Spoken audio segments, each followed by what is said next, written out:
தந்தி தொலைக்காட்சி நேயர்களுக்கு வணக்கம். நல்லதை சொல்வோம், நல்லதை செய்வோம், நல்லதே நடக்கும். ஒரு வாழ்க்கையில் நல்லது நடக்க வேண்டும் என்று சொன்னால் நல்லதை சொல்ல வேண்டும், நல்லதை செய்ய வேண்டும். அந்த அடிப்படையில் இன்றைக்கு 13/4/2016 புதன்கிழமை திருவாதிரை நட்சத்திரம் இரவு 7:58 வரை, பிறகு புனர்பூசம் நட்சத்திரம். இன்றைக்கு தான் மாலை 6:45 மணிக்கு புத்தாண்டு துன்முகி ஆண்டு பிறக்கின்றது. தொட்ட காரியங்களில் வெற்றி பெற வைக்கும் துன்முகி ஆண்டு நாளை 14/4/2016 முதல் தொடங்குகின்றது. ஆனால் இன்று மாலை 6:45 மணிக்கு திருவாதிரை நட்சத்திரம் 4வது பாதத்திலே பிறக்கின்றது என்பதை தெரிவித்துக் கொண்டு, இனி நான் இன்றைக்கு உங்களுக்கு சொல்ல இருக்கிற நல்ல கருத்து, வெளிநாடு செல்வதற்கு சிலருக்கு தடை இருக்கும். பாஸ்போர்ட் விசாவெல்லாம் கிடைக்கல ஐயா, நாங்க ரொம்ப நாளா முயற்சி பண்ணிக்கிட்டு இருக்கோம், கிடைக்கல.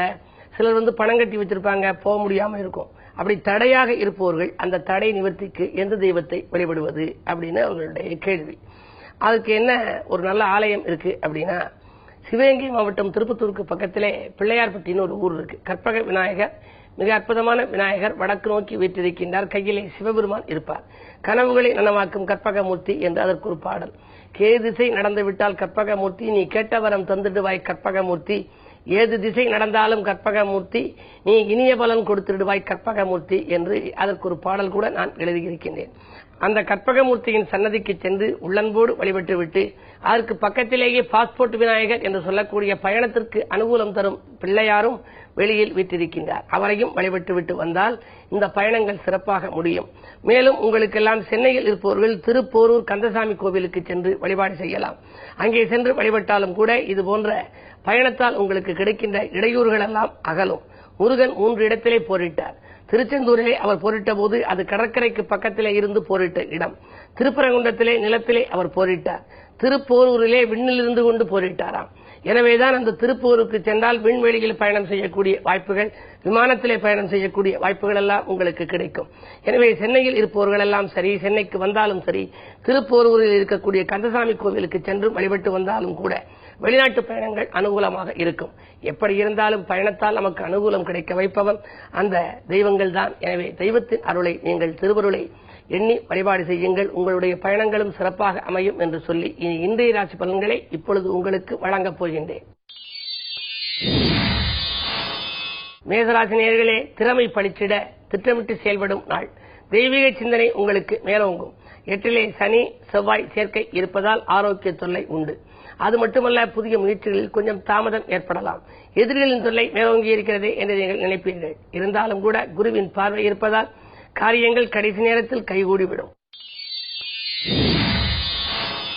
ரிஷபராசி நேயர்களே, விலையுயர்ந்த பொருட்களை வாங்கி மகிழும் நாள். வீண் குழப்பங்கள் அகலும். விவாதங்களில் நீங்கள் கலந்து கொள்ள வேண்டாம். மருத்துவ செலவுகள் இன்றைக்கு குறையும். கிழமை புதன் என்பதனாலே தனாதிபதிக்குரிய கிழமை. எனவே பெருமாளை வழிபாடு செய்யுங்கள். பெருமைகளை எல்லாம் வரவழைத்துக் கொள்ளுங்கள்.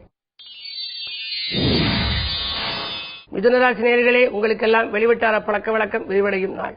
வியாபார நலன்கிறது எடுத்த முயற்சிகளில் வெற்றி உண்டு. வெளியூர் பயணங்கள் உங்களுக்கு வந்து சேரும். 10ஆம் இடத்திலே சுக்கிர பகவான் வீற்றிருக்கிறார், உச்சம் பெற்றிருக்கிறார். எனவே விரயங்கள் கொஞ்சம் கூடுதலாக இருக்கலாம். பெண்வெளி பிரச்சனைகள் வந்து சேரும். நேற்றைய பிரச்சனை இன்று மாலை நேரத்தில் நல்ல முடிவுக்கு வரும். இந்த நாளை இனிய நாளாக அமைத்துக் கொள்ள விஷ்ணு வழிபாட்டை மேற்கொள்ளுங்கள். கடகராசி நேயர்களே, பாக்கியில் வசூலாகி பரவசப்படுத்தும் நாள். பணிபுரியும் இடத்தில் இருந்த தொல்லைகள் அகலும். 2லே ஆக இருப்பதால் வரவு திருப்திகரமாக இருக்கும். இருந்தாலும் இனம் புரியாத கவலை உங்கள் உள்ளத்திலே குடிகொள்ளும். உறவினர்களின் ஆதரவு குறையாமல் பார்த்துக் கொள்ளுங்கள். ராகு கேதுகளுக்கு பரிகாரம் செய்வது நல்லது. சிம்மராசி நேயர்களே, உங்களுக்கெல்லாம் தொய்வடைந்த தொழிலை தூக்கி நிறுத்துகின்ற நாள். துணையாக இருப்பவர்கள் உங்களுக்கு தோள் கொடுத்து உதவுவார்கள். மாற்றினத்தவர்களின் ஒத்துழைப்பு கிடைக்கும். கட்டிடப் பணி தொடரும். கடமையில் கண்ணும் கருத்துமாக இருப்பீர்கள். அந்நிய தேசத்திலிருந்து கூட உங்களுக்கு அனுகூல செய்திகள் வந்து சேரலாம். கன்னிராசி நேயர்களே, வாகனம் வாங்க வங்கிகளில் ஒத்துழைப்பு கிடைக்கும் நாள். வாகனம் வாங்க வேண்டும் என்று விருப்பப்பட்டிருப்பீர்கள். அதற்காக கடனுதவி கேட்டு நீங்கள் விண்ணப்பித்திருந்தால் அது இதுவரை தடையாக இருக்கலாம். இன்றைக்கு அது செயல்படும் நேரமாக இருக்கின்றது. வளர்ச்சிக்கு உறவினர்களின் ஒத்துழைப்பும் உங்களுக்கு கிடைக்கும். வரவு திருப்திகரமாக இருக்கிறது. தொழில் முன்னேற்றமும் உண்டு. உத்தியோகத்தில் இருப்பவர்களுக்கு உடன் இருப்பவர்களால் ஒரு அனுகூலம் கிடைக்கும். துலாம் ராசி நேயர்களே, பொது வாழ்வில் புதிய பொறுப்புகள் வந்து சேரும் நாள்.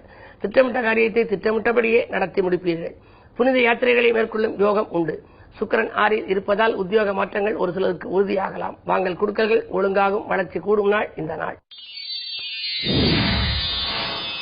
விருச்சிக ராசி நேயர்களே, உங்களுக்கு சந்திராஷ்டமம். எதை செய்தாலும் கொஞ்சம் யோசித்து செய்வது நல்லது. இறைவனை பூஜித்தும் செய்வது நல்லது. இன்றைக்கு புதன்கிழமை என்பதால் பெருமாளையும் இலக்குமியையும் வழிபாடு செய்யுங்கள். அனுசரித்து செல்வதன் மூலமே உங்களுக்கு ஆதாயங்கள் கிடைக்கும். விரயங்கள் கூடுதலாக இருக்கும். எனவே குடும்ப செலவுகள் கூடுதலாக இருக்கிறதே என்று கவலைப்பட வேண்டாம். நீங்கள் சுபகாரியத்திற்காக செலவிடுவதுதான் நல்லது. வீட்டிற்கு தேவையான விலையுயர்ந்த பொருட்களை வாங்கி மகிழுங்கள். தனுசு ராசி நேயர்களே, தன்னம்பிக்கையை தளரவிடாமல் பார்த்துக் கொள்ள வேண்டிய நாள். தனவரவு திருப்திகரமாக இருக்கிறது. அந்நிய தேச யோகம் கூட எண்ணியபடியே வந்து சேரும். வாகனம் வாங்கும் முயற்சியில் வெற்றி கிடைக்கும். எதிரிகளின் தொல்லை குறையும். இந்த நாளை இனிய நாளாக அமைத்துக் கொள்ள கிழமையின் அடிப்படையில் பார்க்கின்ற பொழுது புதன் என்பதால் ஆலய வழிபாட்டில் ஆர்வம் காட்டுங்கள். குறிப்பாக பெருமாளை வழிபாடு செய்யுங்கள். குரு பார்வை உங்கள் ராசியில் பதிவதால் மலைபோல் வந்த துயர் பனிபோல் விலகும் என்றே சொல்லலாம். மகர ராசி நேயர்களே, மாற்றுக் கருத்துரையோட எண்ணிக்கை கூடுதலாக இருக்கும் நாள். அருகில் இருக்கவர்களை அனுசரித்துக் கொள்ளுங்கள். விரயங்கள் கூடுதலாக இருக்கும். குழந்தைகளாலும் விரயம், குடும்பத்தினராலும் விரயம் ஏற்படுகிறது என்று நினைப்பீர்கள். பல பணிகள் பாதியிலேயே நிற்கலாம். இந்த நாளை இனிய நாளாக நீங்கள் அமைத்துக் கொள்ள பொறுமையை கடைபிடிப்பதுதான் நல்லது. கும்பராசி நேயர்களே, உங்களுக்கெல்லாம் பற்றாக்குறை அகன்று பணவரவு கூடும் நாள். நேற்றைய நிலைமை இன்று கொஞ்சம் மாறும். வரவு திருப்திகரமாக இருக்கும். கைமாற்றாக வாங்கிய தொகையை கொடுத்து மகிழ்வீர்கள். பாசமிக்கவர்களின் நேசம் கிடைக்கும். பக்கபலமாக உங்களுக்கு உறவினர்களும் இருப்பார்கள். நண்பர்களும் விளங்குவார்கள். மீனராசி நேயர்களே, உணர்ச்சி வசப்படுவதன் மூலம் உள்ளத்தில் அமைதி குறையும் நாள். ஊர்மாற்ற சிந்தனைகள் உங்களுக்கு மேலோங்கும். அருகில் இருப்பவர்களை பகைத்துக் கொள்ளாதீர்கள். பல பணிகள் பாதியில் இருக்கிறதே என்ற கவலை உங்களுக்கு உருவாகலாம்.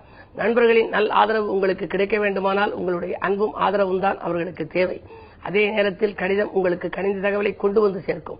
ஊர் மாற்ற சிந்தனைகளும் வீடு மாற்ற சிந்தனைகளும் மேலோங்கும் நாள் என்று கூட சொல்லலாம். மேலும் விவரங்கள் அறிய தினத்தந்தி படியுங்கள்.